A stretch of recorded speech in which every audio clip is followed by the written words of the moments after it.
Francosphère. Dominique Rodrer. Bonjour, des francopholies de La Rochelle à Francosphère, des dom-tom folies à l'outre-mer fait son Olympia. Bienvenue à MJA, Marie-Josée Ali, qui a eu carte blanche pour choisir le plateau de 9 groupes ou artistes représentant les 9 collectivités d'outre-mer, à l'exception de Saint-Barth et Saint-Martin, pas encore comptabilisés, et des TAF parce qu'on ne va quand même pas faire chanter les manchots. Marie-Josée Ali vient aussi nous parler de son dernier CD, Madame, et de son prochain roman, Une semaine et un jour. Qui pourrait croire que l'ancienne dirigeante de RFO et de France Télévisions est à la retraite? Le bruit et l'odeur de la baratte dans le goût de l'enfance de la Belge Cherstine, dont la mémoire bat le beurre et y retrouve une saveur de liberté. Elle l'a confiée à Anne Bonneau. L'Olympia est un music hall, ce qui inspire Jean-Marie Chazot pour son Speak French, avec tous ces mots qui sonnent anglais comme smoking, autostop, brushing, mais que seuls les francophones utilisent. Francophonie ? Qu'est-ce que ça dit? Francophone ? Qu'est-ce que ça donne? Bonjour Marie-Josée Ali. Salut Dominique. Quelle relation entretenez-vous avec la francophonie? Avec la francophonie, j'ai beaucoup travaillé en fait à l'époque où j'étais directrice des relations internationales pour RFO. À l'époque, c'était encore RFO. Et j'ai beaucoup travaillé avec la francophonie parce qu'on allait beaucoup en Afrique et j'essayais d'établir des ponts entre les pays de la diaspora, c'est-à-dire notamment les Antilles, la Réunion et puis l'Afrique. Donc Et quand ça, on dit les Antilles tête de pont dans leur zone, par exemple de la francophonie, c'est quelque chose qui peut avoir une réalité. c'est quelque chose qui peut avoir du sens, comme Haïti, ça peut avoir du sens, mais ça n'a jamais été vraiment fait ni vécu comme ça. Je dirais la France regarde tout ça avec un certain dédain, je dirais les élites en tout cas. Tous ces gens qui dirigent n'ont jamais pris en compte que c'était un plus et une richesse pour le pays que nous soyons là où nous sommes.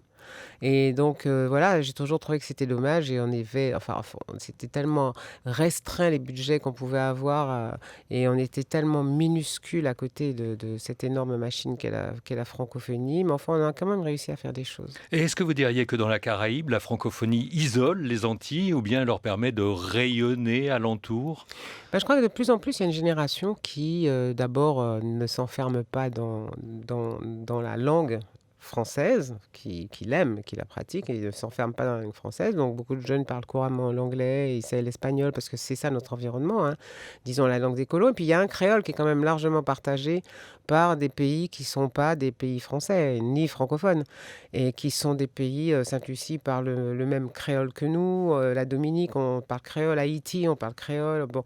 Donc il y a quand même il y a quand même ces échappées-là qui font que nous ne sommes pas enfermés. Sinon, chaque pays de la Caraïbe ou chaque pays d'Amérique latine serait enfermé dans la langue, entre guillemets, coloniale. Ce serait dommage. Alors parmi les 9 artistes des Outre-mer présents à l'Olympia, 3 chantent en français. Vous dites finalement c'est pas si mal ou peut mieux faire? Non, je dis qu'on chante et on écrit comme on le sent. Et que si on sent à un moment quelconque qu'une chanson s'en va et s'échappe de votre plume en français, il ne faut pas la laisser passer. Si elle s'échappe en anglais, il ne faut pas la laisser passer.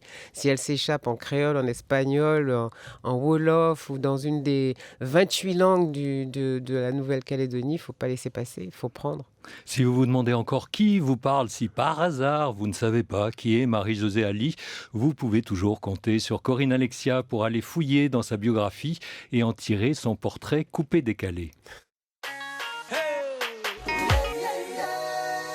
Qui ne connaît pas Marie-Josée Ali ? Ah bon ? Vous ne la connaissez pas ? C'est normal, personne ne devrait la connaître. Marie-Jo n'aurait jamais dû naître. Les cendres de sa grand-mère auraient dû se mêler à celles de la montagne Pelée en 1902. Sur le tard, sa grand-mère n'a eu qu'une fille, qu'un médecin africain avait prise pour un fibrome. Il voulait l'en débarrasser. À part ça, Marie-Jo a son propre calendrier. Elle présentait à la télé 9 semaines et un jour. Elle va bientôt publier 1 semaine et un jour.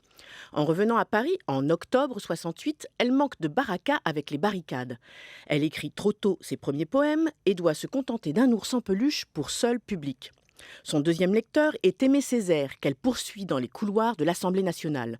En 95, Balladur lui dit « du ballet », sans savoir que c'était son surnom quand elle était petite. Être à contretemps n'a pas que des inconvénients. En se gelant à Dijon, à l'hiver 80, elle écrit « Caressez-moi » et depuis, c'est nous tous qui frissonnons. Vous êtes un miracle, Marie-Josée Ali. J'adore Corinne, elle a fait une espèce de transversale diagonale géniale. Alors, votre mère n'aurait pas dû naître, et donc vous non plus. Vos filles, pas davantage. C'est vertigineux quand on y pense. C'est vertigineux quand on y pense. Je crois que c'est pour ça que j'aime autant la vie. J'aime le vivant et j'aime la vie parce que je me dis, mais ça tient à quoi qu'on ne soit pas là? À si peu de choses. En tout cas, en ce qui me concerne, je peux visualiser toute la descendance et comment le hasard m'a sauvé chaque fois. Parce qu'on peut revenir un peu sur ce que disait Corinne Alexia. C'est vrai que votre grand-mère, elle a été exfiltrée de la montagne Pelée en 1902. Par contre, toute sa famille est exfiltrée de restée. Saint-Pierre Ouais. parce elle était fragile des poumons et on l'a envoyée, comme on disait, en changement d'air dans le sud de la Martinique qui fait quand même 80 km de long, mais à l'époque c'était un vrai voyage. On l'a envoyée au Diamant parce que il y avait des cendres qui commençaient à tomber et elle a perdu toute sa famille comme ça, en 1 minute, 3 minutes. Et puis, elle est enceinte très tard d'une fille unique. Votre mère, elle a 43 ans, votre grand-mère, à ce moment-là. Et puis, on se dit, non, c'est Elle pas est ça. en Quoi. poste. Mon grand-père est en poste en Afrique puisque il était procureur. Il était en poste en Afrique et les médecins de la coopération lui disent bon, à votre âge, c'est un fibrome, on va vous enlever ça. Donc il s'apprête à ouvrir et tout. Mon grand-père prudent a dit on va à Paris. Je préfère que ce soit fait à Paris. Puis voilà. Et c'était ma mère. Vos poèmes d'enfants, est-ce qu'ils annonçaient Caresser moins? Ah oui, je pense qu'ils annonçaient le besoin de tendresse que le monde entier... J'ai très tôt eu le sentiment que le monde entier, tous les êtres humains de cette planète avaient besoin de tendresse. Ballet était un de vos surnoms, mais il y en a eu d'autres. Tafine, Josie, Cruella. J'imagine qu'il y en a que vous préférez à d'autres. J'aime bien Cruella parce que c'était celui qu'on m'a donné ici, dans cette maison. Et cette maison fait partie de mes bons souvenirs. J'aime Tafine. Tafine, c'était mon grand-père. Chanteuse, c'est une erreur d'aiguillage pour vous par rapport à écrivaine? Une erreur, non, c'est un aiguillage. Ouais, c'est un aiguillage de hasard. C'est toujours comme ça. C'est-à-dire qu'on prend ce qu'on a ou on ne prend pas. Et j'ai pris parce que c'est vraiment une question de circonstance. En tout cas, ce n'était pas une volonté de ma part. Est-ce qu'il y a de reposant quand on n'est plus journaliste? On a parlé de retraite, c'est de ne plus avoir affaire au monde politique. Il a été fait allusion à Balladur, au moment où ça ne se passait pas très bien en Martinique. Et à partir du moment où on a un petit peu de courage et surtout peut-être une forme d'inconscience, de courage journalistique en tout cas, on finit toujours par avoir affaire aux politiques et par se faire tancer. Ils ont le pouvoir pour un certain temps, pour un temps T qui est de plus en plus réduit par les temps qui courent. Et donc, c'est vrai qu'on a affaire aux politiques, mais je crois que ça fait partie du jeu. Moi, j'ai tellement envie de dire, il ne faut jamais perdre le courage de l'audace et de l'insolence. Jamais, jamais. Alors réduit, ça ne l'était pas pour Aimé Césaire, mais en revanche, est-ce qu'il n'a pas perdu son temps en politique? Est-ce qu'il n'aurait pas dû se consacrer entièrement à son œuvre poétique? Il m'a dit un jour, mais Marie-Jo, parce que je lui ai posé la question évidemment, il m'a dit, mais Marie-Jo, si je n'avais pas été là tous les matins pour qu'à 5 heures, on vienne me demander de régler des problèmes de voisinage, mais j'aurais été un songe creux. Vous êtes la deuxième carte blanche. C'est beau, hein, c'est beau, j'en reste sans voix d'ailleurs. Vous êtes la deuxième carte blanche de l'Outre-mer fait son Olympia. La première a été accordée l'année dernière à Jacob Desvarieux, qui vous a donc précédé dans Francosphère. Sa sélection était composée de Lysinaïs Jean, Saïfa, le duo Vaïtaani, Michael, Goulan, Tissia, Adèle Lebon ou encore Anthony Drou. Et voilà ce qu'il nous répondait à propos du Guadeloupéen, premier prix de piano au conservatoire et dont la voix couvre 5 octaves. C'est la génération qui arrive. Alors notre génération, on a eu du mal à aller dans les conservatoires, parce que pour aller dans un conservatoire, il faut déjà connaître, il faut savoir lire la musique, il faut savoir, enfin bon, c'était pas mon cas. Moi, j'ai appris à lire la musique tout seul, voilà, bon. Mais il y a des jeunes aujourd'hui, qui vont dans les conservatoires, qui font des parcours de musique classique ou jazz ou autre, et puis qui se rappellent d'où ils viennent et qui font de la musique qui leur ressemble et avec laquelle ils peuvent aller se défendre ou défendre même leur couleur ou leur identité dans n'importe quel pays, quoi.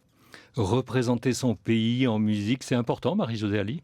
Oui, représenter, en tout cas, ce qui est important, c'est de dire ce qu'on a au fond de soi. Et au fond de soi, on a toujours son pays, on a toujours ses racines, on a toujours cette identité que donne la vie et qui chemine avec la vie. Parce qu'une identité, c'est pas un truc figé, c'est évident.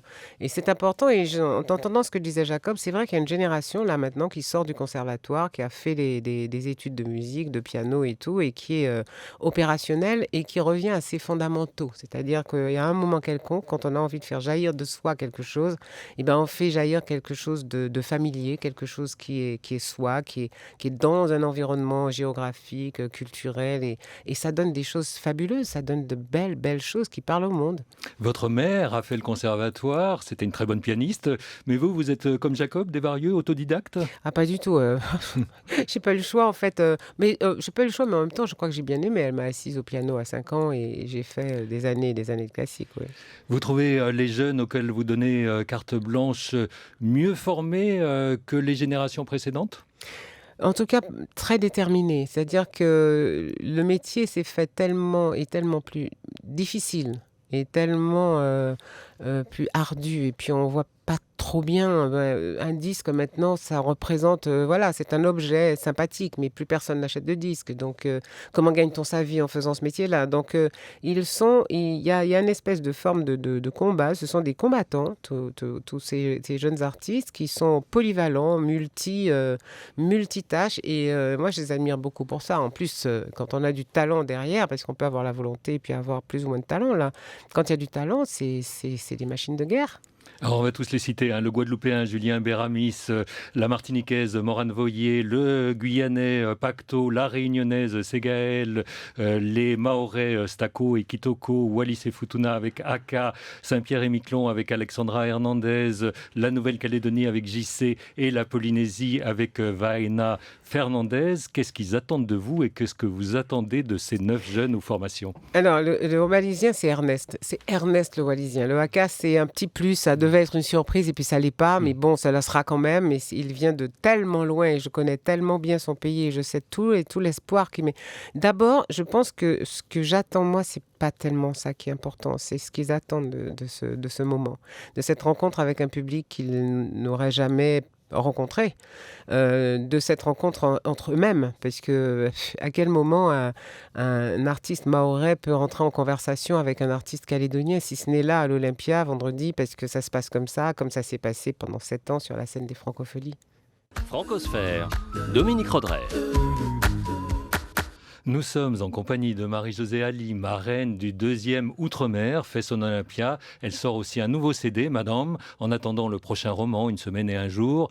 Nous avons donc encore quelques sujets de conversation, mais d'abord, nous nous taisons pour entendre le documentaire sonore d'Anne Bonneau, consacré au goût de l'enfance de la Belge Cherstine. C'est le goût du beurre, en fait. A-t-elle senti quelque chose? Un goût tout à fait particulier, avec un goût assez prononcé par rapport au beurre pasteurisé qu'on trouve dans les grandes surfaces maintenant, ou même chez les commerçants. C'est lui qui m'a dit de le dire à ce moment, vous savez, le toupet, j'allais guère. Hein. Il y avait une ferme à côté. La fermière barattait encore le beurre elle-même dans une vieille baratte en bois. Le fait que le lait dont on faisait le beurre était venait directement de l'étable juste à côté, puisqu'on triait les vaches, et puis que voilà, c'est plus lié à ça. Et cette odeur et ce goût du beurre, et puis le lieu, le bruit de la baratte. Voilà, c'est lié à ça, c'est une atmosphère finalement. Ça me donne même des idées. Pardon. Donc c'est ça, c'est un mélange d'odeurs, de saveurs, de souvenirs, de liberté aussi. On avait le droit d'aller chercher avec les enfants du fermier les vaches dans la prairie, plus loin. On avait le droit d'aller ramasser les œufs. On faisait des tas de bêtises dans les champs et les forêts, et on pataugeait dans le ruisseau au bout du jardin. Enfin, voilà, c'est plus ça. Et on faisait ça en toute liberté. C'est affreux ce qu'on m'avait fait faire. C'était vraiment un plaisir. C'est toi qui fais gueuler les chiens comme ça? Le goût de l'enfance, c'est aussi le goût de la liberté, de l'escapade, de l'aventure, et tout ça était lié. Qu'est-ce qui alliait pour vous, Marie-Josée Ali, délices gustatifs et sentiments de liberté? Alors, j'étais en train d'y penser en écoutant.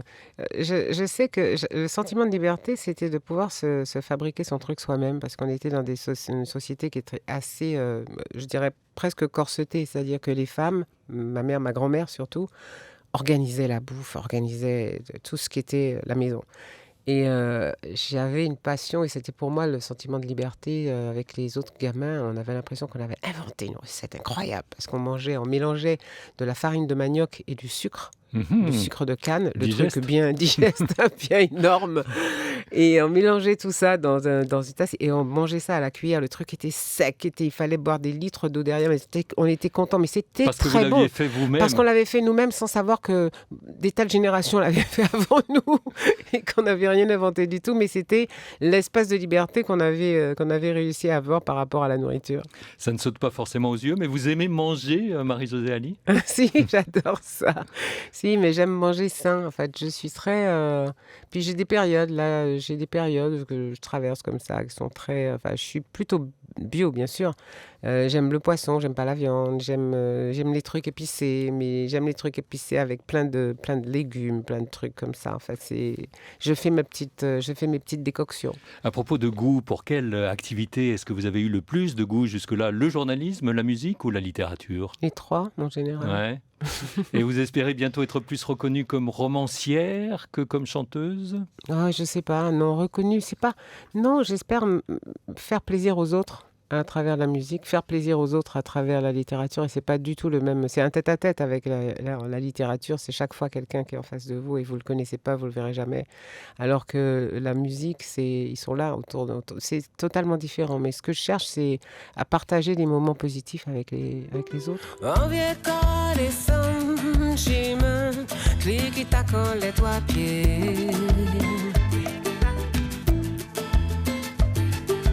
Devant la porte, nous a qu'à parler. Derrière 2000 ans qu'à rouler. Gardez si des yeux faire mal. Taper l'homme, même moins brûlé.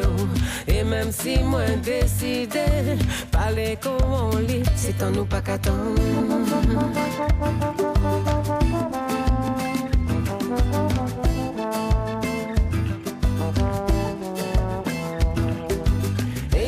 Ces femmes-là, pour ça y'en fait un. Mais y'a pour ces noms-là, pour ça y'en fait un. Et y'a pour Timoun, pour ça y'en fait un. Et y'a pour nous toutes, nous river là, nous river sans tomber, yes I. Extrait de votre dernier CD, le morceau C'est en nous pas qu'attendre, autrement dit, fais pas semblant de Fais pas pas entendre. semblant de pas entendre, Voilà. tu ne veux pas entendre. En fait, j'ai écrit, en fait, et puis surtout le refrain qui dit « Eya », c'est-à-dire bravo, bravo à nous tous, nous avons réussi à traverser la vie et les siècles sans tomber. Et qui fait la sourde oreille à qui dans cette chanson alors ? Je crois que je l'ai écrite en pensant, j'ai eu des tas de visages qui ont défilé devant mes yeux. Ça a commencé avec De Gaulle, Pompidou, Giscard, Mitterrand, Chirac, tous les présidents de la République. Il y a Macron actuellement. Et aussi. Macron actuellement, et Sarkozy avant. Donc voilà, je me suis dit, mais ils veulent pas entendre qu'on est là, et ils veulent pas entendre que... Donc on va se le dire à nous, que nous sommes beaux, que nous sommes bien, et que nous faisons des choses et que nous pourrions faire avancer le monde si on nous écoutait davantage. Madame, c'est un disque féministe ?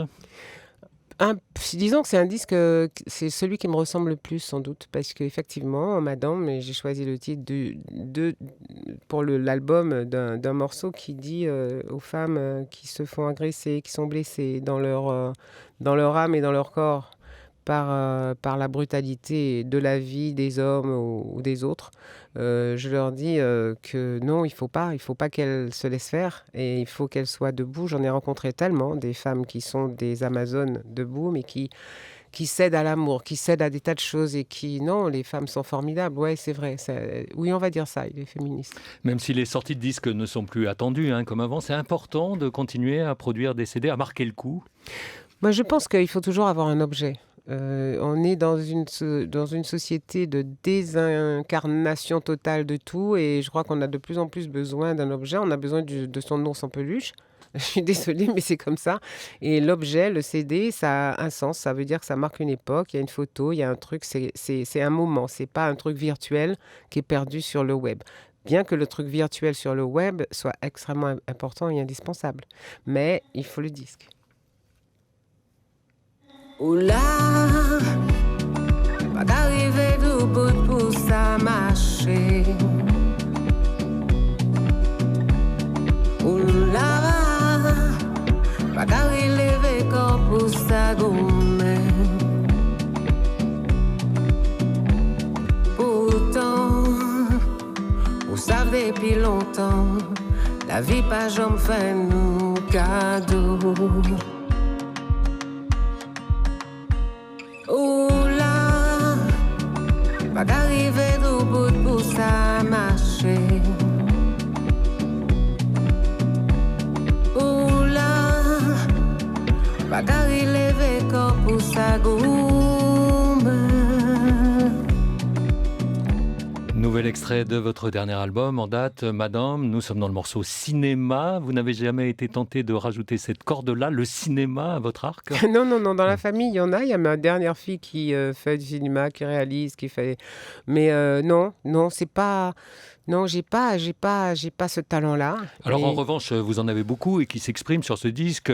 On ne les a pas entendus dans ces morceaux-là, mais vous êtes multi-instrumentiste, vous êtes au piano dans la plupart C'est la des première morceaux. fois que je joue mes propres pianos et ça a été un exercice extraordinaire et c'est grâce à Mike Ibrahim qui est le producteur et qui est tout jeune, enfin qui a l'âge de mes filles et qui m'a poussé à me dire mais attends mais joue-les tes trucs, c'est comme ça que tu me les as amenés, composés comme ça avec le piano-voix, guitare-voix, donc il faut les jouer des trucs et je dis mais attends mais je suis même pas chanteuse, déjà j'ai du mal à l'admettre, mais alors en plus instrumentiste et tout, et puis finalement je suis contente de ce qu'on a fait parce que ça me ressemble vraiment. Pour Vous le vous coup. transformez en Julien Clerc, on va bientôt vous voir comme juré à The Voice. Ah non, sûrement pas. Est-ce qu'il faut des talents de comédienne pour revenir au morceau cinéma, des talents de comédienne pour chanter sur scène? Je pense qu'il faut sortir, il faut avoir une forme d'extraversion que je n'avais pas au départ parce que je suis une grande timide et que ça m'a fait beaucoup, beaucoup de bien parce que ça m'a un peu botté le derrière. Ça m'a obligée, quand on a envie de parler aux gens, quand on a envie de s'adresser à eux et quand on leur tend la main, il faut le faire très sincèrement, avec beaucoup de cœur, ce qui fait qu'on a un trac énorme parce que on met toutes les tripes sur la scène. On n'a pas le choix. Enfin, moi, j'ai pas le choix. Je n'ai pas de maîtrise, je dirais, technique. C'est pas comme ça que j'ai envie de faire de la musique. Et j'ai envie qu'on se ressente, les gens et moi et les gens. Et c'est ça qui est beau, mais c'est ça qui est le plus dangereux en même temps. Et le trac, est-ce qu'on peut le ressentir pour les autres, pour des jeunes qui n'ont pas l'habitude? Et je repense à l'Outre-mer fait son Olympia, de les voir sur scène, justement. Est-ce qu'on peut avoir peur pour eux, finalement? Oui, bien sûr, mais l'essentiel, c'est d'avoir de l'énergie pour eux. En fait, je leur envoie des ondes d'énergie folles, quoi. Des ondes d'énergie de toutes mes forces et tout. Donc, il n'y a plus de place pour le trac. Le trac, c'est pour moi. Dernière séquence de l'émission Le Speak French de Jean-Marie Chazot et le fameux effet Canada Dry sur ces mots qui, en français, sonnent anglais, mais ne sont pas du véritable anglais. Dans la famille des mots anglais que l'on trouve dans le vocabulaire français, il y a les faux anglicismes. Des mots qui, s'ils étaient utilisés tels quels dans la langue de Shakespeare, n'auraient pas forcément le même sens quand ils sont traduisibles. Ainsi, imaginons qu'un spectateur de l'Olympia qui a enfilé son smoking et ses tennis, accompagné de sa femme en basket et au brushing impeccable, sans avoir eu recours au relooking, se décide pour un after. Un petit tour au water closet et hop, direction un dancing très in pour se mêler peut-être à quelques people, jouer au flipper ou au baby-foot au bar. En quittant l'Olympia, il a le choix, courir comme pour un footing, faire de l'autostop ou se frayer un chemin dans la circulation à coups de klaxon à bord d'un break, à condition de trouver un parking ou de mettre ses warnings. Eh bien, tous ces mots n'existent pas vraiment en anglais, où l'on parle plus volontiers dans l'ordre de tuxedo, de sneakers, de blow drying, de makeover, d'after party, de restroom, de club, de pinball, de football table, de jogging, de hitchhiking, de car horn ou de short wagon. Eh ben nous voilà bien, Marie-Josée Ali. Mais c'est ça la transformation des langues. J'étais en train de penser que nous, par exemple, dans le créole de la Martinique et de Sainte-Lucie, il y a ce mélange des mots d'anglais et des mots de français et qui sont devenus des mots nouveaux. Et c'est ça le vrai métissage. Et on crée des langues qui ont une nouvelle énergie avec ces rencontres-là et ces croisements-là. C'est important, c'est Et puis intéressant. il y a des mots nouveaux qui vieillissent mal. Parfois, je pensais à l'Olympia. On n'aurait pas idée de dire pour l'Outre-mer fait son Olympia que l'Outre-mer va au music hall, par exemple, aujourd'hui. Non, on dirait pas ça. On dirait pas ça. On dirait peut-être pas l'outre-mer si on réfléchissait vraiment Ouais, bien. alors justement, tiens, justement, les mots outre-mer, métropole, ils sont eux-mêmes sur la sellette. C'est important de savoir comment dire. Vous connaissez la phrase de Camus, hein, mal nommer les choses, c'est rajouter au malheur du monde. Il faut quand même être particulièrement attentif, vous qui êtes une écrivaine, entre autres, Marie-Josée Non, Ali. mais je crois que les mots ont vraiment un sens, ont une musique. En plus du sens, il y a la musique, il y a tout ce qu'on met derrière. Les mots charrient tout un convoi de passé, enfin des choses. Et c'est, par exemple, métropole, pour moi, ça n'a absolument aucun sens, en fait. Je déteste ce mot-là. Je dirais jamais ça. Je dis dans l'Hexagone, je dirais en France, je dirais ça, mais jamais métropole, parce que d'abord, ça n'existe pas sur la carte. Et l'outre-mer, c'est un espèce de truc vague qui imagine que le centre est donc la France hexagonale.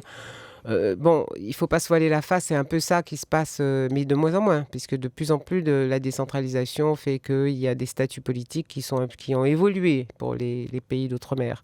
Donc, trouver un autre terme, je pense que ce serait une belle recherche à faire.